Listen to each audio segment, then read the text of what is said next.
once in your life, you have been to a football game and have seen the cheerleaders during halftime, which is obviously the best part of the game. Now you probably wonder what happens behind the scenes at practice and how we throw those girls in the air without ever dropping them. Now you probably also think that flyers don't do much in a stunt, but there are actually tons of things that flyers must do and focus on during a stunt. I will be teaching you how to correctly get into a half and do a cradle. So these are the positions for a cheer stunt. I am the flyer. These are my bases. And this is my back spot. As a flyer, you will start by jumping into a smush. Start with your hands on your base's shoulders and your elbows up, then jump into their hands. Try your best to jump straight into their hands and keep your feet together.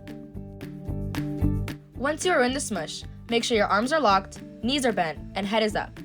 All your weight should be on their shoulders. If they feel weight on their hands, you are doing it incorrectly.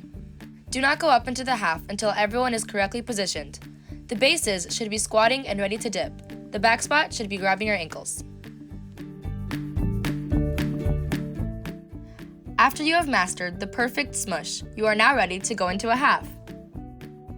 Push off your base's shoulders and lock out your entire body, especially your knees.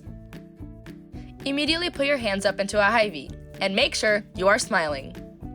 Now that you are in a half, you must stay tight and prepare yourself for the cradle. When the bases dip and throw you, keep your legs straight and together and make sure your arms are out ready to catch your base's shoulders.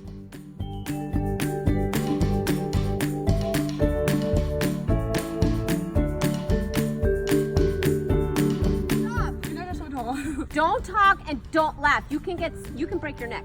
Literally. You can break my neck. Here are some more examples of what your half and cradle should look like.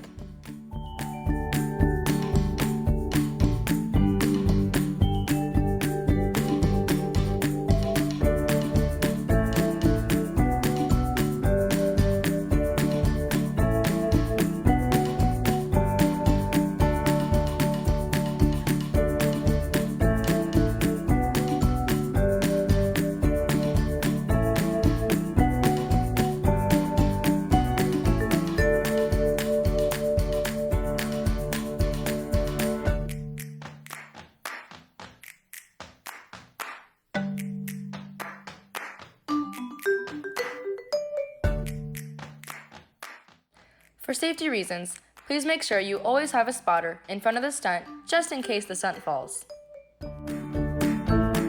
Make sure you use your arms to push off their shoulders. Do not push off your feet or else this will happen.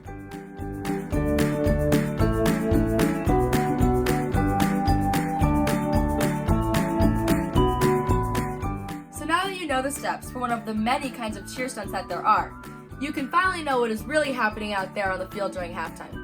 And hey, you never know. This might have motivated some of you girls out there to try out for cheerleading next year.